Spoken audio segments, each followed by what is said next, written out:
ಕಥೆ ಹೇಳುವೆ ಗೌರಿ ಪುತ್ರ ವಿನಾಯಕನಿಗೆ ಆನೆ ಮುಖವು ಬಂದ ಕಥೆಯ ಹೇಳುವೆ ಕಥೆ ಹೇಳುವೆ ಕೇಳಿರಿ ಕಥೆ ಹೇಳುವೆ ಗೌರಿ ಪುತ್ರ ವಿನಾಯಕನಿಗೆ ಆನೆ ಮುಖವು ಬಂದ ಕಥೆಯ ಹೇಳುವೆ ಕಥೆ ಹೇಳುವೆ ಕೇಳಿರಿ ಕಥೆ ಹೇಳುವೆ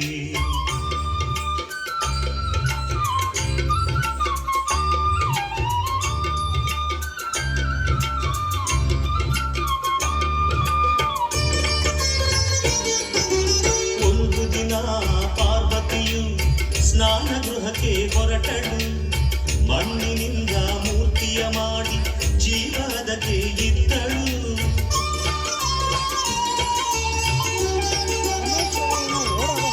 ಒಂದು ದಿನ ಪಾರ್ವತಿಯು ಸ್ನಾನ ಗೃಹಕ್ಕೆ ಹೊರಟಳು ಮಣ್ಣಿನಿಂದ ಮೂರ್ತಿಯ ಮಾಡಿ ಜೀವದಕ್ಕೆ ಇದ್ದಳು ಅಮ್ಮ ನಿನ್ನ ಆಜ್ಞೆಯೇನು ಎಂದು ಕೇಳಿ ಕಂದನು ಅಮ್ಮ ನಿನ್ನ ಆಜ್ಞೆಯೇನು ಎಂದು ಕೇಳಿ ಕಂದನು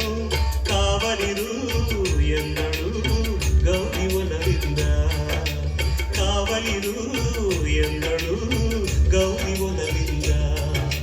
ಹೇಳುವೆ ಕಥೆ ಹೇಳುವೆ ಕೇಳಿ ಕಥೆ ಹೇಳುವೆ ಗೌರಿ ಪುತ್ರ ವಿನಾಯಕನಿಗೆ ಆನೆ ಮುಖವು ಬಂದ ಕಥೆಯ ಹೇಳುವೆ ಕಥೆ ಹೇಳುವೆ ಕೇಳಿರಿ ಕಥೆ ಕೇಳುವೆ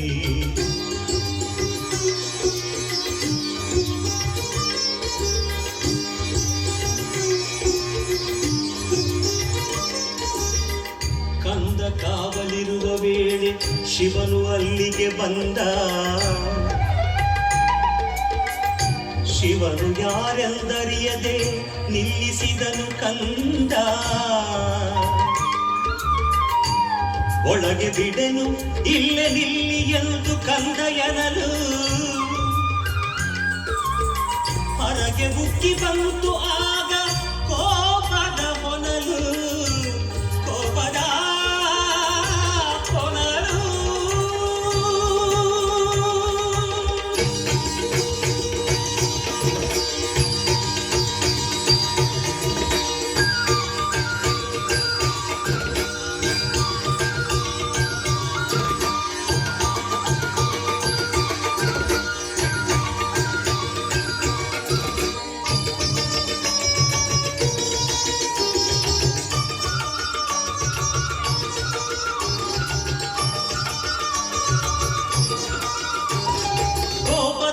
ಶೂಲ ತೆಗೆದು ನಿಂತನು ತ್ರಿಪುರಾರಿ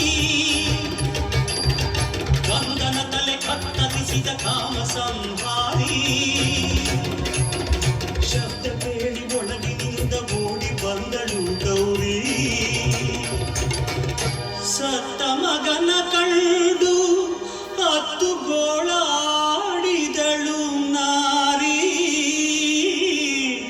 ಸತ್ತ ಮಗನ ಕಂಡು ಹತ್ತು ಗೋಳಾಡಿದಳು ನಾರಿ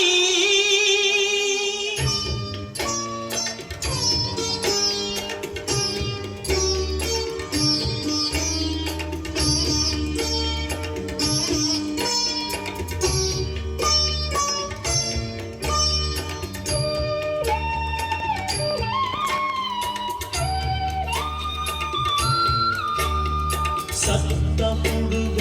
ತನ್ನ ಮಗನು ಎಂದು ಅರಿತ ನೊಂದ ಶಿವನು ಒಂದು ತಲೆಯ ಆರಸಿ ತನ್ನಿ ಎಂದು ಆಜ್ಞೆ ತಂದನು ಸತ್ತ ಹುಡುಗ ತನ್ನ ಮಗನು ಎಂದು ಅರಿತ ನೊಂದ ಶಿವನು ಒಂದು ತಲೆಯ ಆರಸಿ ತನ್ನಿ ಎಂದು ಆಜ್ಞೆ ತಂದನು ಅರಸಿ ಹೊರಟರು ಗಣಗಳು ದಿಕ್ಕು ದಿಕ್ಕಿಗೆ ಆನೆಯೊಂದು ಮಲಗಿತ್ತು ಉತ್ತರ ದಿಕ್ಕಿಗೆ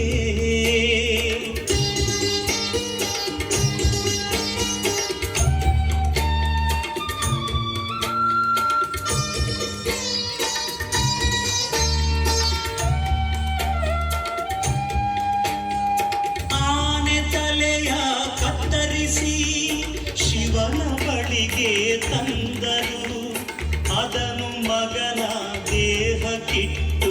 ಜೀವ ತಂದನು ದೇವನು ಜೀವ ತುಂಬಿದ ಕಂದ ತಂದೆಗೆ ವಂದನೆಗೈದನು ಸಂತಸದೆ ಮಗನ ತಪ್ಪಿ ಅವಗೆ ವರವಾಯಿದ್ದನು ಸಂತಸದೆ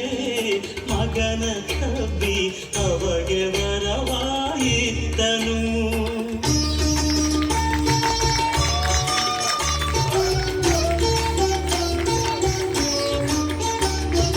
ಇಂದಿನಿಂದ ಮೊದಲ ಪೂಜೆ ಎಂದು ನಿನಗೆ ಎಂದನು ಗಣಗಡಿಗೆ ನಾಯಕ ನೀ ಎಂದು ಶಿವನು ನುಡಿದನು ಅಂದಿನಿಂದ ಕಂದನಾದ ದೈವ ಗಣನಾಯಕ